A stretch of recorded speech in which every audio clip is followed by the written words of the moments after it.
Hi there, everybody, and welcome once again to the Battle for a Healthy Voice. I'm David Moyer, vocal coach for the Battle, and I've been doing this over 50 years. I've taught over 1,000 students.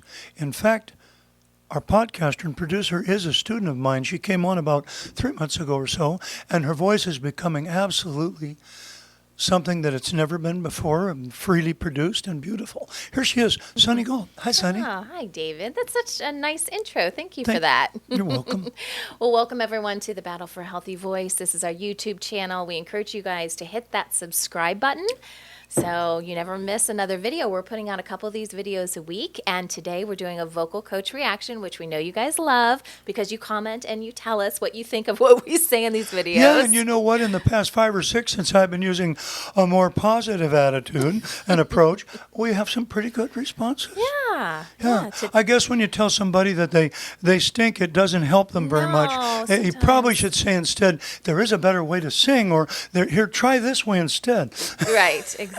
Well, today we're talking about Kelly Clarkson. Yep.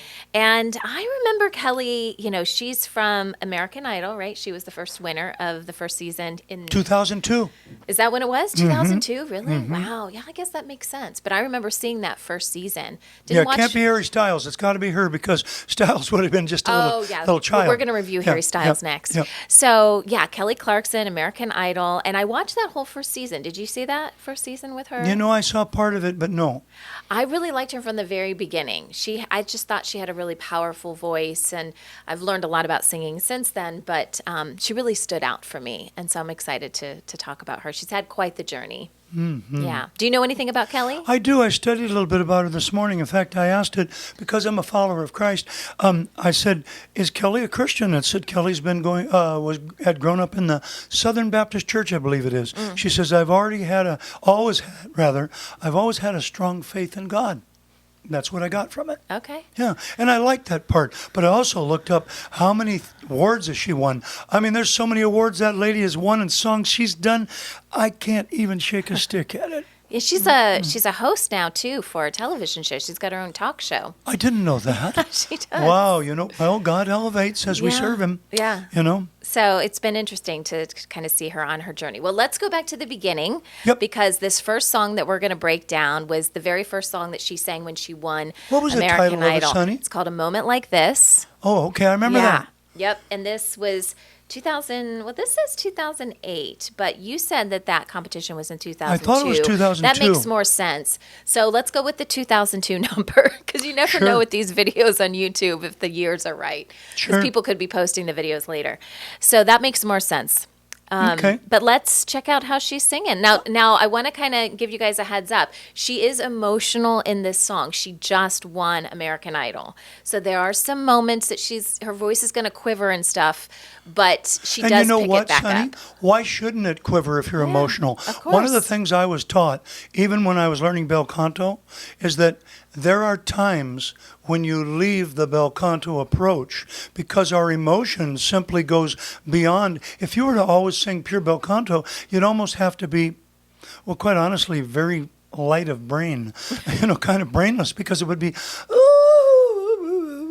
but there is emotion that goes beyond that, and my teacher said there's times when you have to, use a harder sound. Just be careful. Right. Okay, let's see how she does.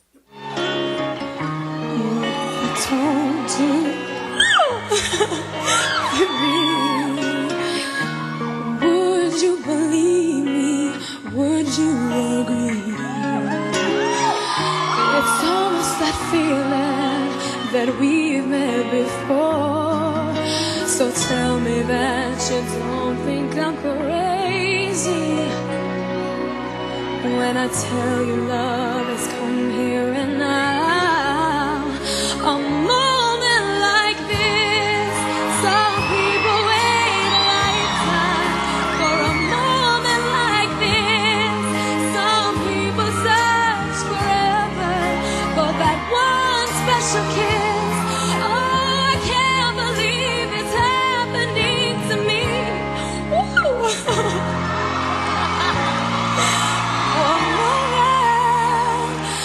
Like this. so cute how she apologized there at the end. I'm sorry, I'm getting emotional. I'd be emotional too. You know, and that's something she probably learned as she got older. When you're emotional on stage, there's no need to apologize for that.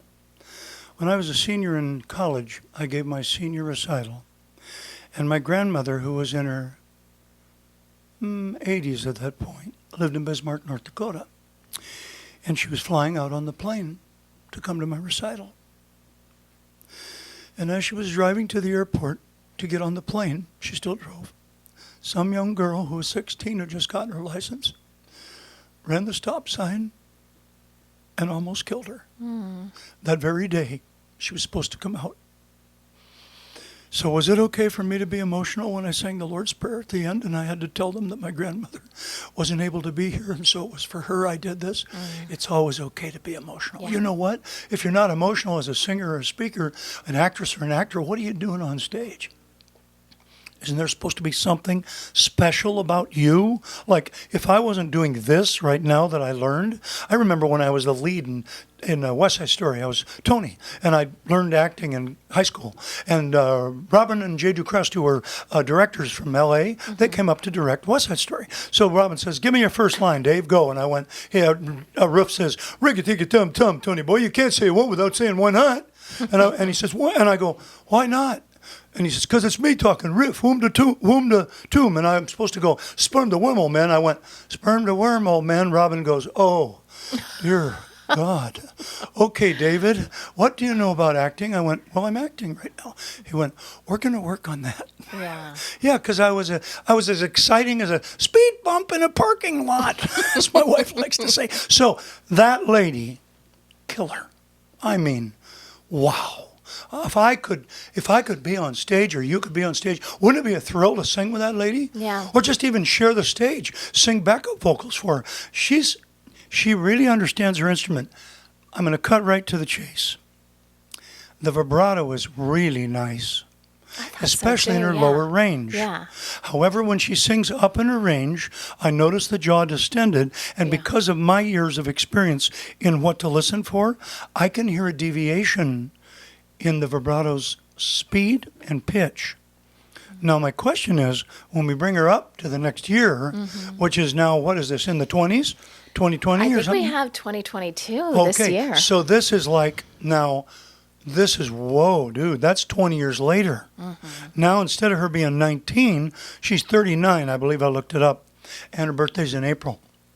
I believe that's right, too. Yeah, she's born in 1982. That means, yeah, she's going to turn 40. Okay, so let's take a listen to that new. Other than that, voice is clear, knows how to hold the mic, great visual performance, very emotional, love it. I give her compared to Adam Levine, I'd give her a 9 compared to you. You get about a 6. And now when you're at your best, I'd give you a 9 occasion. But she's the best singer. She's right up there, in my opinion, with Christina Aguilera and right up there with Mariah Carey. Absolutely. I mean, what's interesting about this is, again, this was in the very beginning of her career, her public career, right? And so would you say that she's singing more correctly now with the... I don't know because... No, I mean now as in that video, like in that video. Oh, in that video right now? Yeah. Would you, like, how correct is that when we compare well, it to I'd say that the voice is very young. Right. That it hasn't had the years of use, whether that is abuse or abuse because of unknowledgeable singing of how to do it right, or abuse because you over sing and you're tired. With correct singing, you still wear a voice out. It's just a muscle. So very, very good in terms of her airflow. Okay. Yeah, definitely singing on the breath on almost everything. Yeah. One thing I did notice, and you brought it to my attention, when she was emotional and she'd go, like that, I was listening. I wondered why that voice didn't just pop into a really, even though you're emotional, even when I'm emotional, I've been trained so long that it doesn't go, like she had that happen. Yeah. So now, very young, let's find out. Okay. I'd still say very, very good, and certainly would sell a lot of recordings and has. And she did. She's probably got more than a little 2-bedroom apartment. That's for sure. I'm guessing. Good job, Kelly. But she seems to remain humble, just on a You know, personal level. That's I think that's very why people important. really like her. And like you and I have talked in many videos, I wasn't, and God had to take my voice. But I'm okay with that now. Yeah. And so, humility. Remember, humble yourself before the Lord, and ye shall be exalted. Even if you're not a believer, practice humility. Everybody likes humility. You know what I'm saying? There's Nobody nothing likes like people saying, to be pompous and Yeah. arrogant. not Nobody like likes old that. Dave Moyer used to be. Hi, Kelly. How am I'm glad I Hi, met you Sonny. later in life, Oh, my. David. Yeah, no kidding. I didn't like me.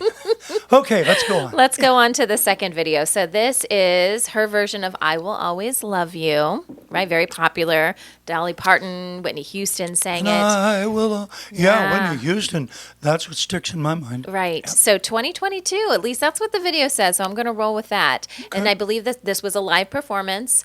And let's see how she does. Like you said, All right. 20 years later. Yeah. Well, See what happened in 20 years. And I will always love you. I will always love you. I will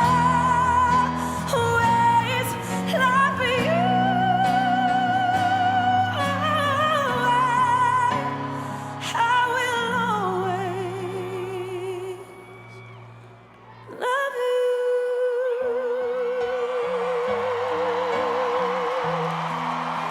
I will always love you. So you said there was a key change there at the Yeah, end. there is. Okay. Yeah, there is a key change, and there is in every song, every time anybody sings it, the way it was written. Gotcha. Okay. Now, she's still singing very, very well. The vibrato has slowed down. And for those of you who can't hear it, you'd have to go back and listen. You learn to have an ear like I have taught my students to have over the years. There is a slight scratch in that part of her voice that I would say would not be, it's even present in her lowest note at the end. There's air in the voice. Mm-hmm. And a voice should ride on the breath. There should be breath in the tone, but a tone should not be breathy. So when she sang in 2002, she was clear as a bell. I mean, really clear. And the vibrato was much faster. Right. And you can hear it slower. Sure. However, I would just comment this way.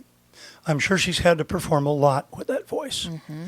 And I would say that the only thing that could be improved with Kelly is, again, the system of pure bel canto teaches the cave theory, where we sing from the teeth up and we don't do this.